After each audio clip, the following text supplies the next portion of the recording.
So Jake Paul is apparently set to box Julio Cesar Chavez Jr. Now, this is actually a decent fight.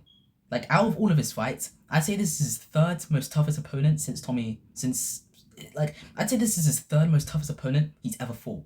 I think it's Tommy Fury one. Obviously, he has to be because he beat Jake Paul, Silver two, and then Chavez Jr. because he's not been that. Not he's been pretty active. I know he quit in like I know he had one fight last year and the fight before that he had in like 2021 December, but that's only like what like that's only like what 2 3 years, like not massive. Like he's still relatively active, and he's ranked like 83 in the cruiserweight boxing rankings because he's now cruiserweight. Because and I want to end this argument because everyone's saying that Chavez Jr. is way smaller. He's not way smaller. He fought his last fight at 198, 197, or something like that, and naturally walks around at that weight outside of camp. Obviously, in his prime, he was a lot smaller, but nowadays, he definitely has gained. He definitely has gotten bigger over the years. Like he definitely has, and nowadays, I'd say he walks around at least I'd say about like 195, which is pretty much practically almost the same as Jake, just like 5 pounds apart. Because Jake fought his last fight at 227, but that's the only fight, guys. That's the only fight he fought at heavyweight. The fight before that he had at 200 with Mike Perry, and even his other fights were around that weight. Some even lower actually. Some even like at 185, 190, 191, 192, like even smaller weights. So he's not even that. Jake is not even fighting up. Like Jake's natural weight class, it's only like what, like they're not that far apart. Like in fact, I'd say they're practically the same weight right now. Chavez Jr. I think Chavez Jr. definitely walks around at 190, 195, and Jake walks around at like 205, but then he cuts to like 200 or like even lower than that sometimes for his fights, like 195, 190. He's not even that big of a guy himself. He's like walking around like 205, 210, maybe at most 215. But then Chavez Jr. You never know. He could be. I'm not quite sure how much he weighs outside the camp, but I have seen him fight at 198, and looking at his body, he looks like he's definitely like put on a lot of weight. Not even a fat. I saw him on the weigh-ins when he fought Uriah Hall. He looks in decent shape for a guy who was coming up from like light heavyweight, middleweight. And that was his first. No, even before that, no, that wasn't even his first fight at cruiserweight. The fights before that was like 185. He had two fights at 185. He fought Silver at 185. He fought the other guy, I can't remember his name, at 185. That was his last fight before he fought Uriah Hall. Before he took that 2-3 break and then fought Uriah Hall last year on the Jake Paul's undercard. But he fought at 185, which is cruiserweight. Like Jake Paul was fighting out. Jake Paul was fighting out. Oh my god, man! Jake Paul was fighting at that weight not that long ago. Like he was fighting at 185 against Diaz, Tommy, Silva. So it's not even like he's still like he's not even that small of a guy. Like he's around Jake's height. He's 6'1". No, I don't think Jake Paul. I don't think Jake Paul's 6'1". I think he's more like I'd say like 5'11" and a half at least. 5'11" and a half. He's definitely not 6'1" in my opinion because I seen him next to his brother Logan. I say it's like 6'1" and a half, maybe 6'2". But like even then, they looked like Jake. There was a picture of Jake Paul and Logan Paul next to each other. Jake Paul looks like at least 4 inches shorter, at least next to Logan Paul, who's 6'2", and Jake claims to be 6'1", but he looks way shorter than Logan Paul in that photo that I saw of him. Like I've seen many photos actually, not even just that one photo. Like many photos, Jake Paul always looks at least 3 inches, 4 inches shorter. So that means he's about 5'11" and a half, maybe just 5'11", like flat. But yeah, and this guy's 6'1", maybe 6 foot, I don't know, but practically kind of the same height. So he could be taller than Jake, and he's possibly taller than Jake, or maybe the same height. I don't know, but yeah, but yeah, I need to see them next to each other to debate if they're the same height, because if Julio is taller than Jake, that means he's 6'1" or 6 foot, and Jake's 5'11". Or if they're the same height, that means that Julio is also lying about his height, and he's also about 5'11", maybe 6 foot. I don't know, but I think Jake is about 6 foot, and like I think Jake is about spitting everywhere. I think Jake is about 5'11" and a half at best, and if not, he's just about flat 5'11". I don't think he's any higher than 5'11", to be honest. I think he does over exaggerate his height, because even next to Mike Tyson is 5'10". He looks like barely an inch taller.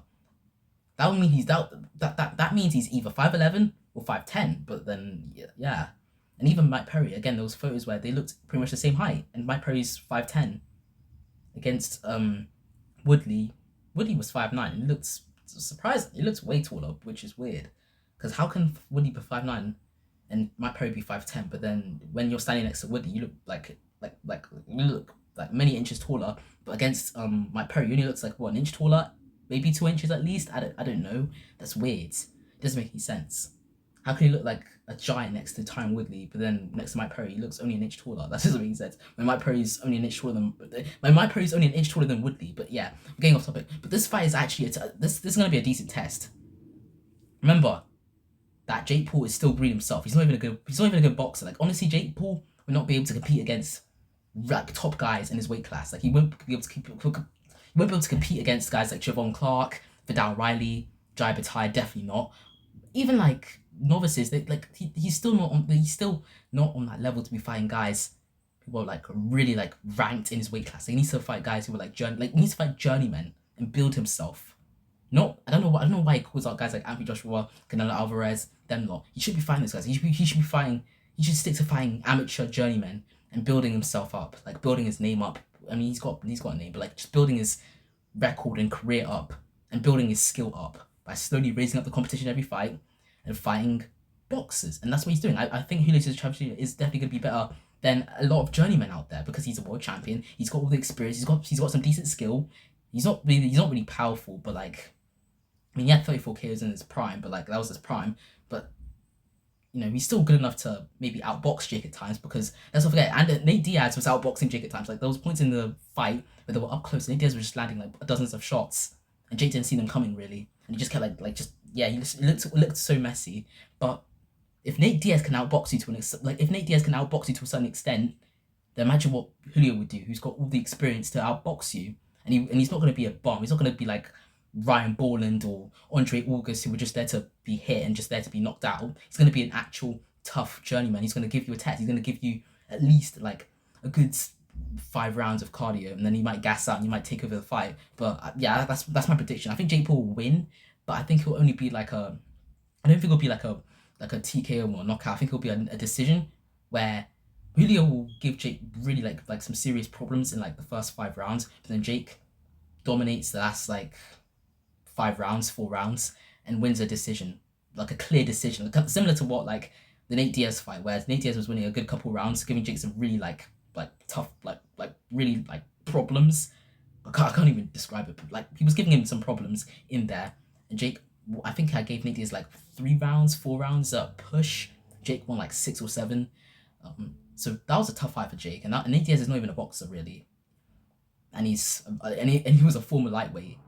Whereas Chavez has fought middleweight. I think he's fought pretty much every weight class now. But like back in his prime, he fought at lightweight and them lot. But he has gained weight over the years, and it's not even a fat. It's actually decent shape as well. So it's like I'd assume he's training for this fight like really hard. I've seen his Instagram. He looks motivated. He looks like he's actually ready to box. Like he's ready to get back in the ring and prove himself. And I know he's never been really that motivated in his career.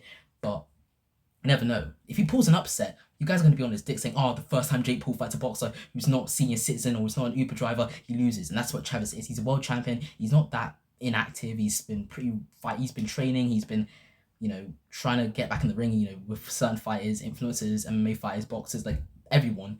And he's, looks like he wants to box still. Like he doesn't look like he's got any like quit in him to box. Like he doesn't look like he doesn't want to box anymore. He actually still looks like he wants to box and continue making money and continue having fights and proving himself. And he proved it against Uriah Hall, and he's looking to fight Jake Paul June 28th. I didn't say the date at the start, but June 28th is going to be the fight. I think it's a tough fight for Jake. It's not really a fight that I really wanted. I would have much rather him seen. I would have much rather him. I would have much rather him fight a boxer his age, his size, so that no one can complain. If he fought a boxer his age and his size, nobody would be able to say shit. If he fought like Tommy Fury and he beat him and he knocked him out or did something impressive, nobody would be able to say shit about it, because he's an actual boxer his age, his size, more experience. There's no excuses. Like, there's absolutely no excuses if he was to beat a boxer his age and his size and his experience and his, pretty okay. Like, like Jake Paul, if he did that, I feel like they would try and find something to make excuses, but they shouldn't. They absolutely should not. And if they do, they're fucking idiots. And they're massive hypocrites who don't stand by their words. if they try and discredit a win like that. If he beat Tommy Fury, for example, they're gonna discredit it. Then they're just absolute idiots, and they should not be discrediting that because they literally were bragging, saying, "Oh, Jake Paul, the one time you fought boxer your age, you lost to Tommy Fury. He's not even a good boxer, and you lost to him." And then if you beat that same guy, and they'll still say shit, like they'll still be like, "Oh, but you only beat Tommy Fury." Fuck off! Like I don't want to hear it. You guys literally said that. Oh, the first real boxer you fought your age, you lost, and that he would never win in a rematch. And if he was to win the rematch, and even not even that, just him, like not even just fighting Tommy Fury, even like any other boxer, his age, his size, more experience, if you beat someone like that and you still discredit that, if you still find a way to discredit it, then you're an absolute idiot, because there's no way you can discredit that, because you were literally begging this guy for years, saying, fight a boxer your age, fight a boxer on your level, just any boxer, just anyone your age, and he beat them and he fought them. If you fought them and he beat them and he did something impressive with them, and you still say shit, then you're just an absolute hypocritical idiot, like a complete dumbass, a dumb fuck who is like two-faced and is just. I don't even know how to describe you type of people. I don't know how to describe these type of people. Like honestly, it would be pathetic if some idiot just discredits it, because that's not something you can just discredit. But yeah, literally, Chavez Jr. even at what 39, it's not even. Everyone's saying he's 40. He just turned 39. Don't add years onto his age. He's 39. He's just turned 39 like a month ago. Don't add years onto his age. And yeah, obviously he's not in his prime now. I'm aware of that. But it doesn't matter. Like, he's a tough journeyman. He's a tough journeyman level fighter who will give Jake a good, I'd say, 5 rounds. 5-6 rounds. He might gas out, and I think Jake Paul will take over the rest of the fight. I don't see him knock him out because Chavez has never been knocked out.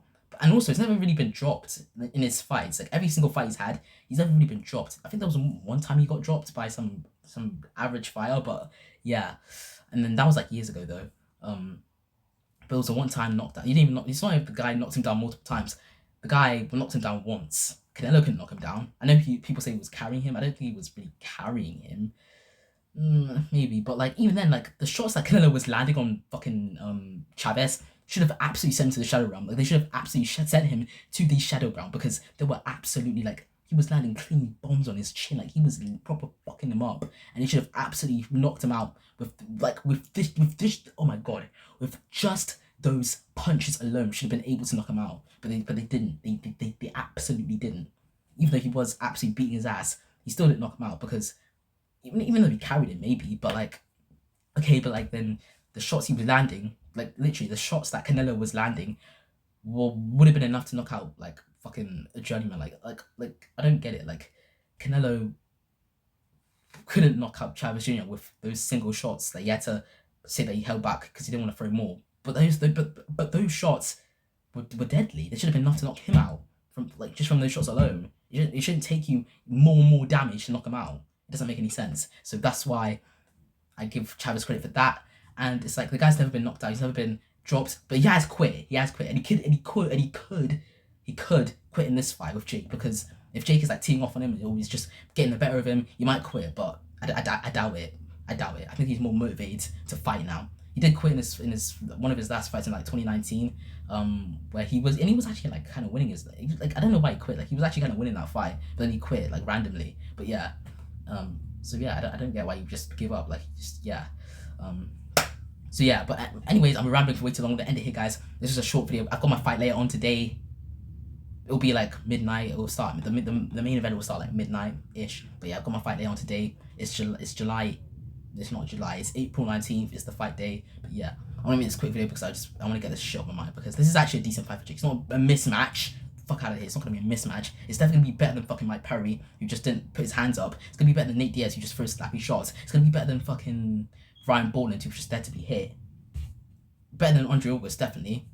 Better than 58-year-old Mike Tyson. Unfortunately, I have to say that because he just wasn't doing anything. So I have to say that because he just doesn't. He just didn't do anything. So I have to say that he's going to be tougher than Mike Tyson, because he's 58 and he just didn't offer anything really. So yeah, so he's definitely better. Oh my god, he's definitely better than Mike Tyson. He's definitely better than Mike Perry. He's definitely better than Ryan Borland. He's definitely better than Andre August. He's definitely better than Nate Diaz.